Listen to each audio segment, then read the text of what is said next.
আমাদেরকে মৃত্যু নিয়ে, আমাদেরকে গুলি করা নিয়ে কেউ ভয় দেখাবেন না। আমরা পৃথিবীতে পা রেখেছি শাহাদাতের তামান্না নিয়ে।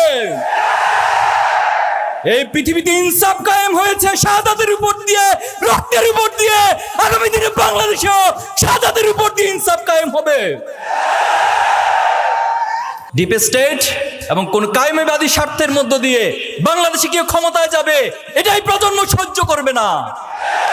বাংলাদেশে যারাই ক্ষমতা যাবেন, এই প্রজন্মের পালসকে বুঝে, ছাত্র সমাজের পালসকে বুঝে, ছাত্র সমাজের সমর্থন নিয়ে তারপরে আপনাদেরকে ক্ষমতায় যেতে হবে। শহীদদের সাথে যদি কোনো গাদ্দারি হয়, আমরা বলছি আমরা এক একজন আবু সাইদ হয়ে যাব, আমরা এক একজন হাদি হয়ে যাব, কিন্তু এরপর শহীদদের স্বপ্নকে আমরা ধূলিসাৎ হতে দিব না। সম্প্রতি তেজগাঁও কলেজে সাকিবুল হাসান রানা নামে একজন শিক্ষার্থীকে করা হয়েছে, আপনারা জানেন, খুব বেশি আলোচনায় আসে নাই।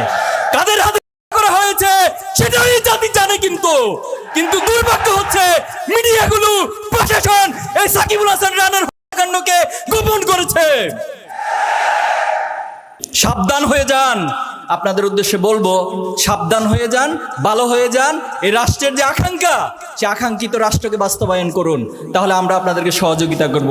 আর তার বিপরীত হলে অবশ্যই আমরা এই প্রজন্ম হাসিনাকে যেভাবে করে পতন করেছি, তার চেয়ে ভয়াবহ লেভেলে আপনাদের পতন হবে বলে রাখলাম। সম্মানিত ভাইয়েরা, আমরা সরকারের প্রতি উদাত্ত আহ্বান জানাবো যে জুলাই এবং আগস্টের বিপ্লবের মধ্য দিয়ে আপনাদেরকে সরকারে বসানো হয়েছে। আমরা এই কথাগুলো অনেকবার বলেছি। আপনারা স্বাভাবিক কোনো নির্বাচন, স্বাভাবিক কোনো প্রক্রিয়া ক্ষমতায় বসেন নাই। আপনারা আমাদের দেশের শত শত হাজার হাজার শিক্ষার্থীদের, আমাদের দেশের ছাত্রদের, যুবকদের, রিক্সাওয়ালা, শ্রমিক, এই রক্তগুলো, এই জীবনগুলোর উপরে আপনারা ক্ষমতায় বসেছেন। তাহলে আপনারা সেই ক্ষমতায় বসে যদি আবার সে ফ্যাসিবাদ কায়েমের চিন্তা করেন, অথবা ফ্যাসিবাদী কায়েমি স্বার্থকে যে এস্টাবলিশমেন্ট রয়েছে তাদেরকে যদি সুযোগ দেন, তাহলে এটা শহীদদের সাথে প্রতারণা ছাড়া আর কিছু নয়। আমরা তাদের প্রতি উদাত্ত আহ্বান জানাবো, এই রক্তের সাথে বেইমানি করবেন না। এটা শুধু পরকালে শাস্তি পাবেন না, এ দুনিয়াতেও আপনাদেরকে শাস্তি পাইতে হবে।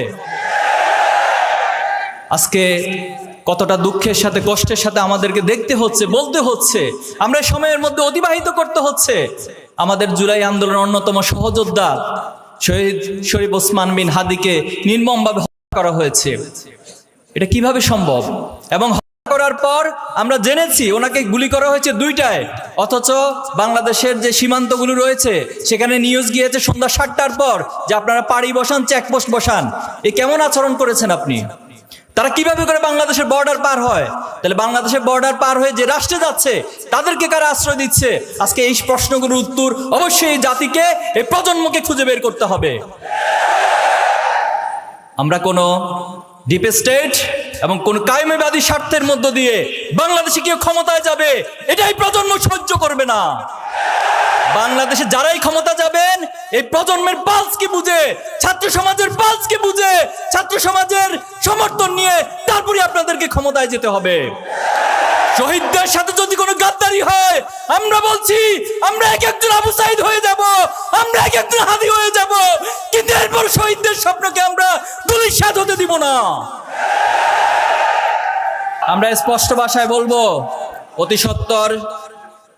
সত্বর শহীদ হাদি ভাইয়ের খুনিদেরকে গ্রেপ্তার করতে হবে। বাংলাদেশের সম্প্রতি তেজগাঁও কলেজে সাকিবুল হাসান রানা নামে একজন শিক্ষার্থীকে হত্যা করা হয়েছে, আপনারা জানেন, খুব বেশি আলোচনায় আসে নাই। কাদের হাতে করা হয়েছে সেটাই জাতি জানে, কিন্তু দুর্ভাগ্য হচ্ছে মিডিয়াগুলো, প্রশাসন এই সাকিবুল হাসান রানার হত্যাকাণ্ডকে গোপন করেছে। এই রাষ্ট্রের জন্য আমরা জীবন দেই নাই, এই রাষ্ট্রের জন্য আমার শহীদ ভাইরা জীবন দেয় নাই। সাবধান হয়ে যান, আপনাদের উদ্দেশ্যে বলবো, সাবধান হয়ে যান, ভালো হয়ে যান। এই রাষ্ট্রের যে আকাঙ্ক্ষা, সে আকাঙ্ক্ষিত রাষ্ট্রকে বাস্তবায়ন করুন, তাহলে আমরা আপনাদেরকে সহযোগিতা করব। আর তার বিপরীত হলে অবশ্যই আমরা এই প্রজন্ম হাসিনাকে যেভাবে করে পতন করেছি, তার চেয়ে ভয়াবহ লেভেলে আপনাদের পতন হবে বলে রাখলাম। সংগ্রামী উপস্থিতি, আমাদেরকে শাহাদাতে নিয়ে, আমাদেরকে মৃত্যু নিয়ে, আমাদেরকে গুলি করা নিয়ে কেউ ভয় দেখাবেন না। আমরা পৃথিবীতে পা রেখেছি শাহাদাতের তামান্না নিয়ে। এই পৃথিবীতে ইনসাফ কায়েম হয়েছে শাহাদাতের উপর দিয়ে, রক্তের উপর দিয়ে। আগামী দিনে বাংলাদেশেও শাহাদাতের উপর দিয়ে ইনসাফ কায়েম হবে।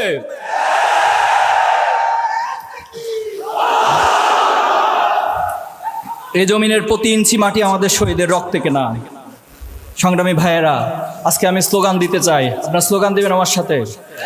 আমি জুলাইকে স্মরণ করে স্লোগান দিব, আমি ফ্যাসিবাদকে স্মরণ করে স্লোগানগুলো দিব, আমি আর হাদি ভাইকে স্মরণ করে স্লোগান দিব, বাংলাদেশে আগামী দিনে ইনসাফকে স্মরণ করে স্লোগান দিব। নারায়ে তাকবীর, নারায়ে তাকবীর, ইসলামী ছাত্র শিবির জিন্দাবাদ, জিন্দাবাদ। কোটা না মেধা,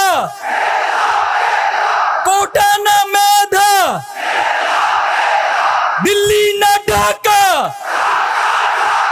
দিল্লি না ঢাকা, গোলামি না আজাদি, গোলামি না আজাদি। বুকের ভিতর অনেক ঝড়, বুকের ভিতর অনেক ঝড়, আপোষ না সংগ্রাম, আপোষ না সংগ্রাম। আবু সাইদ মুগ্ধ, আবু সাইদ মুগ্ধ, আমার ভাইয়ের রক্ত, আমার ভাইয়ের রক্ত, হাদি ভাইয়ের রক্ত, শহীদদের রক্ত। আমরা সবাই হাদি হব, যুগে যুগে লড়ে যাব।